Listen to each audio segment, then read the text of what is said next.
السلام علیکم ناظرین حضرات، ہمارے چینل سے جڑنے کے لیے سبسکرائب کریں اور لائک بٹن کو ضرور دبائیں۔ ہمیں قرآن کے سانچے میں ڈھل جانا ہوگا، اپنی زندگی میں قرآن شامل کرنا ہوگا، لیکن اللہ اکبر بڑی معذرت کے ساتھ ہم سب کرنا چاہتے ہیں، قرآن کی طرف آنا نہیں چاہتے۔ میں ہاتھ نہیں اٹھواؤں گا، لیکن اتنا ضرور کہوں گا، اپنے ضمیر سے پوچھو مسلمان، کتنے مسلمان ہیں جو روز قرآن کی تلاوت کرتے ہیں؟ واٹس ایپ گھنٹوں گھنٹوں کتنے لوگ دیکھتے ہیں؟ فیس بک کتنے لوگ چلاتے ہیں؟ یوٹیوب کتنے لوگ دیکھتے ہیں؟ اور قرآن کتنے لوگ صرف پڑھنے کی، بلکہ بیشتر مسلمان وہ ہیں جنہیں قرآن پڑھنا بھی نہیں آتا۔ جو قرآن نہیں پڑھنا جانتے وہ سن لیں، ہمارے بزرگوں سے ہم نے سنا، انہوں نے فرمایا جس نے دنیا میں قرآن پڑھنا نہیں سیکھا نا، وہ قیامت کے دن اندھا اٹھے گا، اندھا۔ جو دنیا میں اندھا پیدا ہو، دنیا کی کوئی چیز دیکھ پاتا ہے؟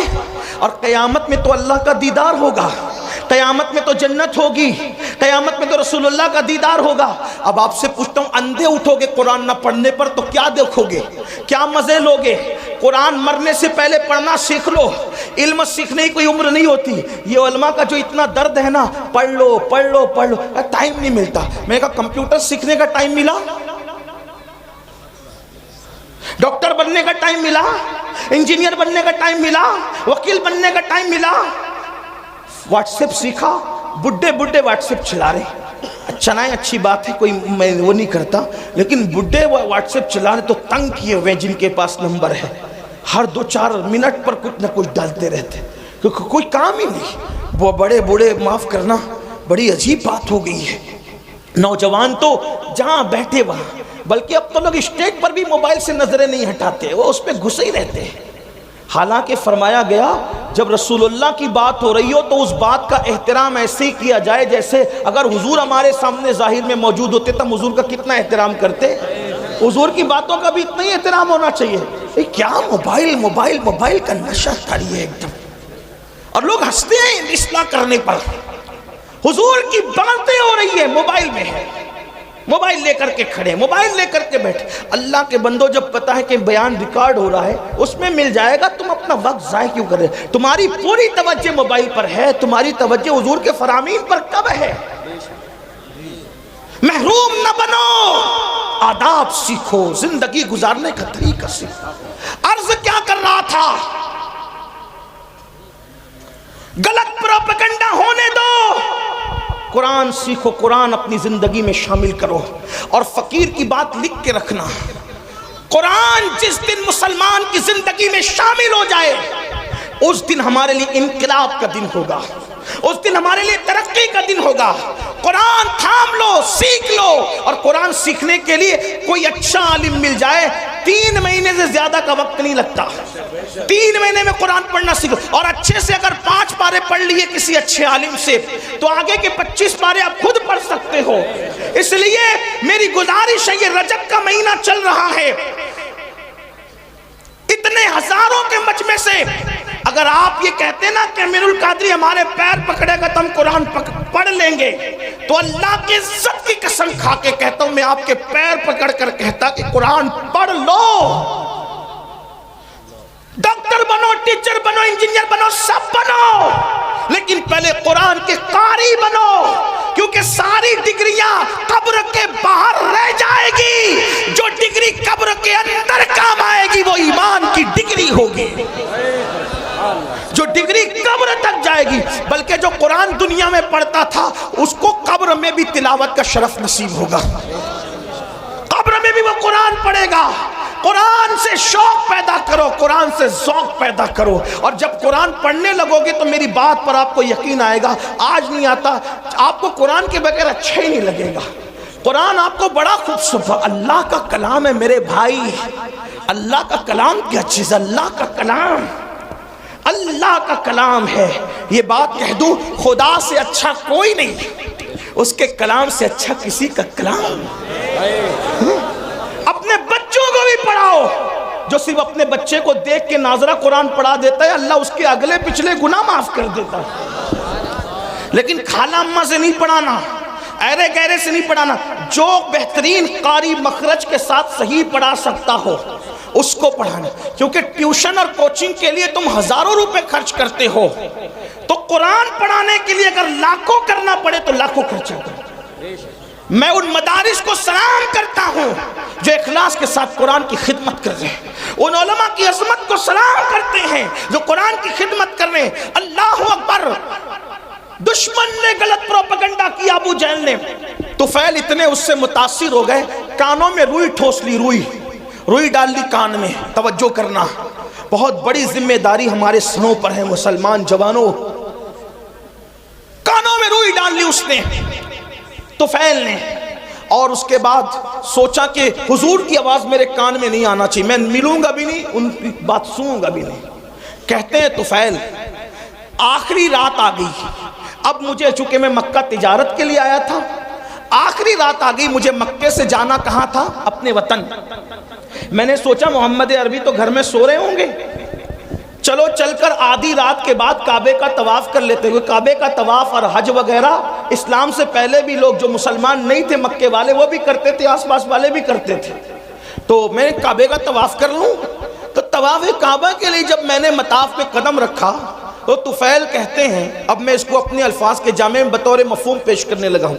طفیل کہتے ہیں کہ چاندنی رات تھی، چاند کی دودیا روشنی، میں اپنے الفاظ کے جامع بطور مفہوم پیش کروں، چاند کی دودیا روشنی مطاف کی زمین کو مزین کر رہی تھی، اور غلاف کعبہ سے چھن کر انوار و تجلیات نکل کر قلوب و اذہان کو منور کر رہے تھے۔ ایسے میں ایک دلکش سی آواز، ایک سریلی سی آواز، اس آواز کا کیا کہنا جسے لہن داؤدی بھی رشک کی نگاہ سے دیکھے۔ ہائے ہائے وہ آواز، لہن داؤدی کو رشک کی نگاہ سے دیکھنے کی بات اس لیے کر رہا ہوں کہ جب داؤد زبور پڑھتے ہیں، توجہ کریں، داؤد زبور پڑھیں تو داؤد کی زبور سننے کے لیے پرندے ٹھہر جائیں، ہوا رک جائے، پانی بہنا بند ہو جائے، یہ داؤد کی تاثیر علیہ السلام۔ لیکن جب محمد الرسول اللہ کی آواز نکلے تو خالق کائنات، خلاق کائنات، کائنات کو پیدا کرنے والا خداوند قدوس اس آواز کا مشتاق ہے، مشتاق۔ اللہ اکبر! اسی لیے تو دیکھیں ان کے چہرے کا بھی اشتیاق ہے اور ان کی آواز کا بھی اشتیاق ہے اور ان کی ملاقات کا بھی اشتیاق ہے۔ اسی لیے تو قرآن میں جگہ جگہ ہے، قل یا ایھا الکافرون قل هو اللہ احد قل ان کنتم تحبون اللہ۔ اللہ اکبر! اللہ اللہ! جگہ جگہ قل کیوں ہے؟ یعنی محبوب آپ فرما دے، محبوب آپ فرما دے، محبوب آپ فرما دے۔ یا اللہ پاک کلام تیرا ہے اور تو کہتا ہے آپ فرما دے، یہ آپ سے کیوں سننا چاہتا ہے تو استاد زمان بڑے خوبصورت لب و لہجے میں اس کی عقدہ کشائی کرتے ہیں اور کہتے ہیں قل کہہ کے اپنی بات بھی، قل کہہ کے اپنی بات بھی لب سے تیرے سنی۔ اللہ کو ہے اتنی تیری گفتگو پسند، اللہ کو ہے اتنی تیری گفتگو پسند۔ طفیل کہتے ہیں خوبصورت سی آواز میرے کانوں میں آ گئی، میں نے سوچا آواز اتنی خوبصورت ہے تو آواز والا کتنا خوبصورت ہوگا، آواز والے کا انداز کیا ہوگا۔ آواز خوبصورت، کلام خوبصورت، اس کا چہرہ بھی تو دیکھیں۔ طفیل کہتے ہیں میں بےتاب ہو گیا، میں بے قرار ہو گیا، اپنے آپ پہ قابو نہ رکھ سکا اور میں دوڑ کر کے گیا تو میں نے کیا دیکھا کہ حضور ہی تھے جو نماز میں تلاوت کر رہے تھے اور میرے کان اس طرف متوجہ ہو گئے۔ میں نے سوچا یہ شاعری بھی نہیں، یعنی نظم بھی نہیں، یہ نثر بھی نہیں، نہ نظم ہے نہ نثر ہے، اس لیے کہ اللہ اکبر نظم کہیں تو کیسے کہیں، نثر کہیں تو کیسے کہیں۔ وہ سخن ہے جس میں سخن نہ ہو، وہ بیان ہے جس کا بیان نہیں۔ جب بندے کے کلام کی یہ شان ہے تو اس کے بنانے والے خدا کی شان کا عالم کیا ہوگا؟ آپ دیکھتے چلے جائیں، اس کا کوئی جواب ہے والتین والزیتون وطور سینین وہذا البلد الامین۔ یہاں ردیف و قافیے کی ساری رانائیاں قربان ہو رہی ہے۔ اللہ اللہ آئے کہاں سے لائے کلام؟ والتین والزیتون وطور سینین وہذا البلد الامین لقد خلقنا الانسان فی احسن تقویم ثم رددناہ اسفل سافلین الا الذین آمنوا وعملوا الصالحات فلہم اجر غیر ممنون فما یکذبک بعد بالدین الیس اللہ باحکم الحاکمین فلا صدق ولا صلی ولکن کذب وتولی ثم ذهب الى آلہ یتمطى اولا لک فاولا ثم اولا لک فاولا۔ یہ رانائیہ تو دیکھے کروڑوں ردیف و قافیے بھی حیرت سے تک رہے ہیں کہ آخر اس کلام کو کہے تو کیا کہے؟ فصحا عرب کے بڑے بڑے تیرے آگے یوں ہے دبے لچے، کوئی جانے منہ میں سوال ہی نہیں بلکہ جسم میں جان۔ لا ردیف اور قافیے کی یہ رانائیاں، لیکن ہم اس کو ردیف کہتے ہیں نہ قافیہ کہتے ہیں۔ قرآن کی رانائیاں کیا ہے؟ اللہ اکبر۔ بہرحال اللہ اللہ اختصار دیکھیں تو یہاں تک انا اعطیناک الکوثر فصل لربک وانحر ان شانئک هو الابتر۔ اختصار کی انتہا ہے والعصر ان الانسان لفی خسر الا الذین آمنوا وعملوا الصالحات وتواصوا بالحق وتواصوا بالصبر۔ اللہ اللہ اور معنی کا حال یہ توجہ کرے، کسی کے کلام میں اتنے معنی نہیں، توجہ ہے آپ کی، جس کے رب کے کلام میں معنی۔ قرآن کا نزول بند ہو گیا، قرآن کا نزول بند ہو گیا، معنی کا نزول آج بھی غلاموں کے دل پہ ہو رہا ہے۔ ایسے ایسے معنی، زندہ کلام ہے، زندہ کلام حی و قیوم کا۔ ایک مرتبہ سنا دوں آپ کو، والعصر ان الانسان لفی خسر۔ لوگ معنی ڈھونڈتے ڈھونڈتے تھکے، الگ الگ معنی، روز نیا معنی، کوئی بن کے تو دیکھیں اس در کا غلام۔ ایک بار حضرت ابی بن کعب نے تلاوت کی والعصر ان الانسان لفی خسر الا الذین آمنوا وعملوا الصالحات وتواصوا بالحق وتواصوا بالصبر۔ پوچھا کہ اس کا مطلب کیا ہے؟ مطلب تو بہت تھے، اس دن بیان یہ کیا والعصر، زمانہ مراد ہے محبوب کا زمانہ ہے، والعصر عصر، عصر اس سے نماز عصر بھی ہے، وقت عصر بھی ہے، لیکن میرے امام نے اس کا ترجمہ کہیں تفسیر کا اتنے مجموعہ نچوڑ کر یہ لیا، زمانے محبوب کی قسم۔ والعصر کا مطلب محبوب تیرے زمانے کی قسم۔ کیوں؟ اس لیے کہ سارے زمانوں سے بہتر زمانہ محبوب تمہارا زمانہ۔ خیر القرون کرنی، خیر القرون کرنی، آقا فرماتے خیر القرون کرنی، سب سے بہتر زمانہ میرا زمانہ ہے۔ تو لوگوں نے کہا کرنی سے کیا مراد؟ مطلب میرے زمانے سے کیا مراد؟ توجہ ہے آپ کی، عاشق کسی طرح کی باتیں کرتے ہیں۔ کرنی سے کیا مراد؟ کرنی سے کیا مراد؟ وہ حضور کا وصال ہو گیا، زمانہ ختم کا نہیں، جب تک خلافت راشدہ قائم رہی حضور کا ظاہری زمانہ موجود رہا، کیونکہ حضور نے عصری نہیں فرمایا بلکہ قرنی فرمایا، کیونکہ عصری کہتے تو بھی کام ہو جاتا، قرنی کیوں فرمایا؟ قرنی، قرنی، قرنی جس میں قاف ہے، را ہے، نون ہے، یا ہے، مطلب اس میں بھی 4 حروف ہیں۔ قرنی بہترین زمانہ میرا زمانہ، تو قرنی کا مطلب کیا؟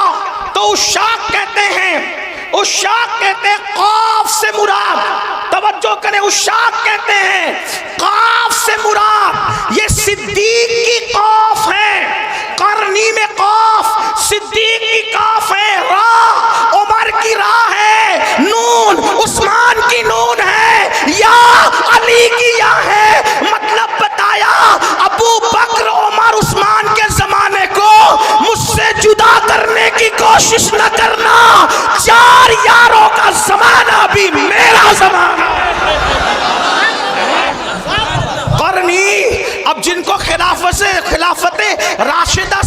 میں نہیں آتی وہ کوئی اور راستہ ڈھونڈ لے.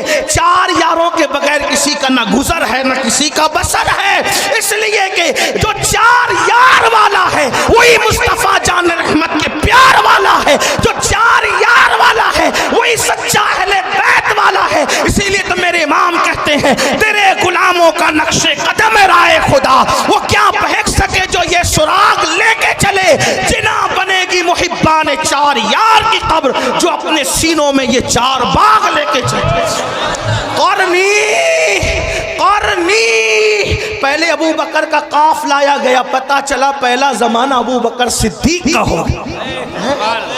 بہرحال تو عرض کر رہا تھا والعصر, زمانے محبوب کی قسم, اور فی ان الانسان لفی خسر. تو میرے آقا نے فرمایا اس سے مراد ابو جہل ہے. توجہ کریں قرآن کی درس, اور بھی تفاسیر ہے. یہ جو میں جہاں سے پڑھ رہا ہوں یہ علامہ مومن شبلنجی سے پڑھ رہا ہوں, ان کے حوالے سے. ہاں تھوڑا سا حوالہ بھی میں آپ سے پیش کر رہا ہوں تاکہ آپ کو یہ نہ لگے کہاں سے کہہ گئے. تو جہاں سے کہہ گئے انٹرنیٹ پہ سرچ کر لینا, آپ کو کتاب ملے گی. ان الانسان لفی خسر, فرمایا انسان خسارے میں, جو تو سب خسارے میں جو بھی اس جماعت کے ہیں, لیکن اس میں فرمایا ابو جہل اس میں پہلے نمبر پر ہے. پھر کیا کہا, ان الذین آمنوا الا الذین آمنوا الا الذین آمنوا, جو ایمان لائے کا اس سے ابو بکر صدیق ہے. وعملوا الصالحات کا اس سے عمر مراد ہے. وتواصوا بالحق اس سے عثمان مراد ہے. وتواصوا بالصبر اس سے سید السادات علی مرتضیٰ مراد. 4 یار کی شان قرآن یوں بیان. لوگ کہتے ہیں قرآن میں کہاں 4 یار, ہم کہتے ہیں قرآن میں رسول اللہ نے بیان. اور علامہ مومن شبلنجی کہتے ہیں کہ جو یہ کتاب میں ذکر کر رہا ہوں یہ میں نے اہل بیت کے لیے خالص کی ہے. بہرحال اللہ اکبر عرض کر رہا تھا کہ قرآن کا معنی آج بھی نازل ہو رہا ہے. تو حضرت طفیل کہتے ہیں میں نے سوچا آواز اتنی خوبصورت ہے, آواز اتنی خوبصورت ہے, آواز چہرہ کیسا ہوگا. دیکھا تو چہرہ ایسا ہی تھا. کیسا ہی تھا, کیسا تھا بتاؤں. آفاقہا گردیدم بہرے بتا ورزیدم. اللہ امام خسرو کہتے ہیں سرکار محبوب الہی کے خلیفہ توتی ہند ملک الشورى کہتے ہیں آفاقا گردیدم مہرے بتا ورزیدم بسیار خوبا دیدم, لیکن تو چیزیں دیگری پری پیکر نگارے سر و قدے لالا رخسارے سراپا آفت دل بود شب جائے کہ من بودم. اور بریلی کا تاجدار کہتا ہے وہ کمال حسن حضور ہے کہ گمان نقص جہاں نہیں, یہی پھول غار سے دور ہے, یہی شمع ہے کہ دعا نہیں. کروں تیرے نام پہ جاں فدا, نہ بس ایک جاں دو جہاں فدا, دو جہاں سے بھی نہیں جی بھرا. کروں کیا کروڑوں جہاں نہیں, حسن کھاتا ہے جس کے نمک کی قسم. وہ ملی ہے دلارا ہمارا نبی, وہ ملی ہے دلارا ہمارا نبی. سرتاب قدم ہے تنے سلطان زمن پھول, لب پھول دہن پھول سقن پھول بدن پھول, یہ شان ہے. بہرحال میں نے کہا